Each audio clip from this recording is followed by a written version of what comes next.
भगवान की वो जाने कका आपण तो हम सब साक्षात भगवान आ ताम बोलथिले आपण मो जहा खबर चंदी तो जन्म कला बाप भी ता मो पई एमिते करबी हेले कका मु एते बड़ हत भाग्य जे ए लोहा बड़ा संकट को चाहिए आपण को पादरी के स्पर्श कर पर से कथा छाड़ो बाबा मते आके कहलो ओ सखा को देह पा केमिति अछि हां कका तार बिल्कुल सुस्त होचंदी खुली भी तक सेवा यत्न करबे टिके भी अवहेला करनु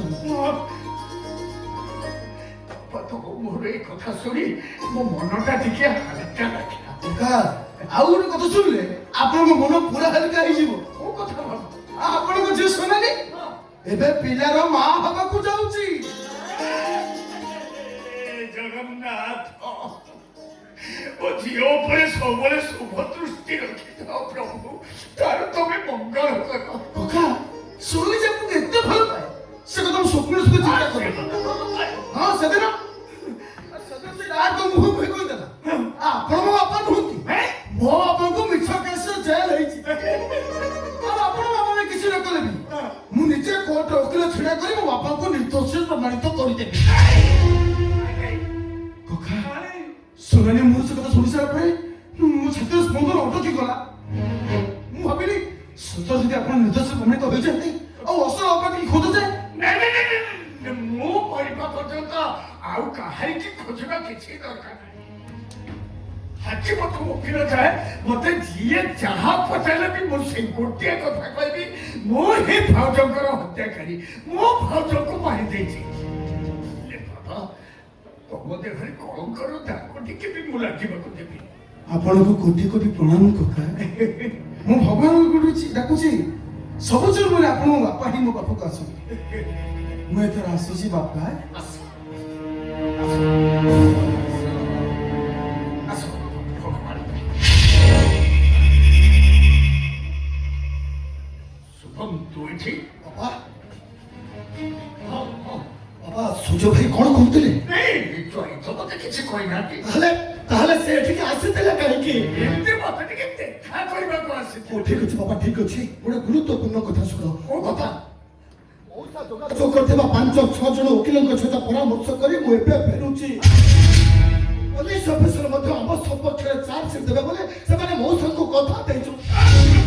सेमाने मध्ये तब इन्वेस्टिगेशन जा अनुधान करछन बाबा प्रकृत रे आपण दोषी नोते आपण खाली गोटे काम करबे बाबा कोर्ट आपण को पचारे सीधा सीधा निर्भीकतार सहित दाम्भिकतार सहित से गोटे कथा कहबे आपण से मरण केस विषय किछि भी जानि ना हठात भाउजंग मृतदेह देखे मो मुंड खराब होई गला सबरतक मते खाली अंधार देखा गला और तापर मु कहा को कोन कहि मोर से कथा किछि मन पडुनी तमे ए कथा कहबे नहीं कथा मु कोर्ट रे केबे भी कहबे के बारे बारे काहे कि सारा जीवन पाए गोटे अपराधीर जीवन बिताइबा को चाहू बाप को मुंडरे गोटे अपराधीर स्त्री और पुअर मोहर लगे कहीं घृणा अपवादर पथर मनरे मो माँ एमती लहुलुहाण होउछि और कहीं दुनियार सहस्र सन्देहर आखे मो ଉପରେ घूरी बुलुछि जवाब दियंतु बाबा जवाब दियंतु तोर कौनसी कथार भी जवाब नहीं परिबिनी वो तो तेरा हाथ को जोड़ती नहीं चली जाए बाबा बाबा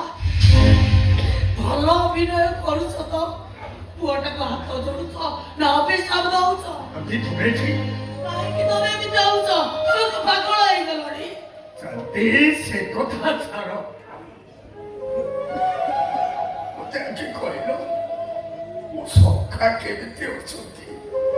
ताको देह पर सब ठीक अछि ना जोई कहतुले तमे तो सेवा जत्न ठीक करूछ बोली तुमको मोर अनुसार ସବୁବେଳେ ମୋ ସଖାଙ୍କ ପାଖାପାଖି ଥିବ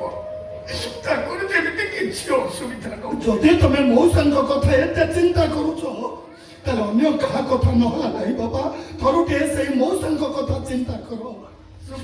ଅଦାଲତ ଭିତରେ ପାର୍ଟି କରି ଆସାମୀଠୁ ଓକିଲ ପର୍ଯ୍ୟନ୍ତ ସେ ସମସ୍ତଙ୍କୁ ଚୁପ୍ କରି ଦଉଥିଲେ ଆଜି ଯେମିତି ପାରିବାରିକ ଅଦାଲତରେ ସେ ସମ୍ପୂର୍ଣ୍ଣ ମୁକ ହେଇଯାଇଛନ୍ତି ବାବା କାଳେ ଘର ବାହାରକୁ ବାହାରିଲେ କିଏ କଣ ପଚାରିବ ସେହି କଥା ଭାବି ସେ ଘର ଭିତରେ ବସି କୋଉଦିନ ମୋ ସଖା ଫେରିବ, କୋଉଦିନ ମୋ ସଖା ଫେରିବ, ଏଇ କଥା ଭାବି ଭାବି ସେ କାନ୍ଥରେ ଗାର ବାହି ଦିନ ଥାଉ ଶୁଭ, ତୁ ଆଉ ତାକୁ କିଛି କହୁନା। ଆମେ ସବୁ ତାଙ୍କର କିଏ ଯେ ସେ ଆମ କଥା ଶୁଣିବେ। ଆଜି ସାବିତ୍ରୀ ଅମାବାସ୍ୟା, କିନ୍ତୁ ନାରୀଟିଏ କାୟ ମନ ବାକ୍ୟରେ ସ୍ୱାମୀ ପୂଜାରେ ନିଜକୁ ସମର୍ପଣ କରିନି।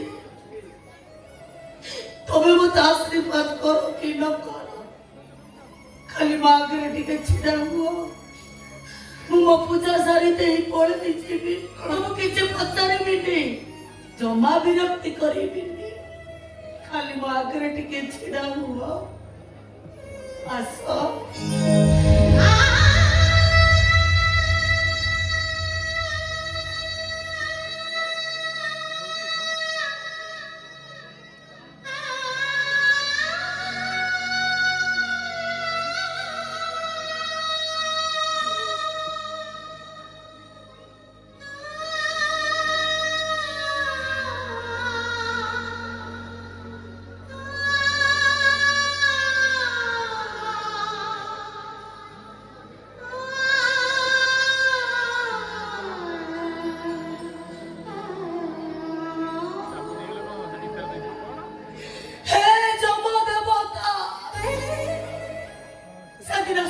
ସାବିତ୍ରୀ ଅନୁରୋଧରେ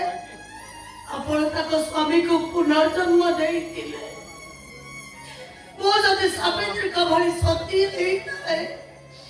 ତାହେଲେ ମୋ ସ୍ୱାମୀକୁ ମିଛ ଅପବାଦରୁ ମୁକ୍ତି ଦେଇ ଦେଇ ପୁଣି ତାର ଘରକୁ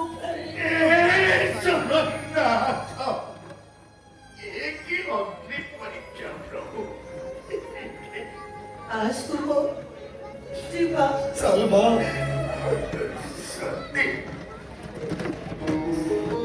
ସତରେ କଣ ତମେ ମୋତେ କିଛି ନ କହି ଏଠୁ ଚାଲିଯିବ? କହିବାକୁ ଅନେକ କଥା ଅଛି, ହେଲେ ଆଜି କହିବିନି, ସେଇଦିନ କହିବି ଯୋଉଦିନ ତମ ଭିତରେ ସମାନ ହେଇଥିବା ଭୂତଟା ଓହ୍ଲେଇଯିବ। ତମ ମୋ ଭିତରେ ଛିଡା ହେଇଥିବା ଲୁହାର ବାଣ ନେଇ ତମେ ପୁଣି ଥରେ ଘରକୁ ଫେରିଯିବ। ଦି ସଖା ବସି ଜଗନ୍ନାଥଙ୍କ ଜୋଡ଼ା ଲଗାଉଥିବ, ହସ ଖୁସିରେ ଥଟ୍ଟା ମଜା ହଉଥିବ। ସେଦିନ ମୁଁ ତମକୁ ଏତେ କଥା ପଚାରିବି ଯେ ଶୁଣି ଶୁଣି ତମେ ବିରକ୍ତି ହେଇଯିବ, ବିରକ୍ତି ହେଇଯିବ। ଶାନ୍ତି ଶାନ୍ତି ବାବୁ, ଆପଣ ସାକ୍ଷାତ କରିବା ସମୟ ସରିଯାଇଛି, ଆପଣ ଆସନ୍ତୁ।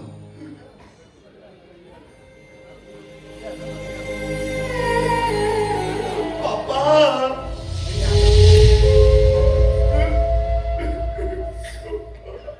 ବାପା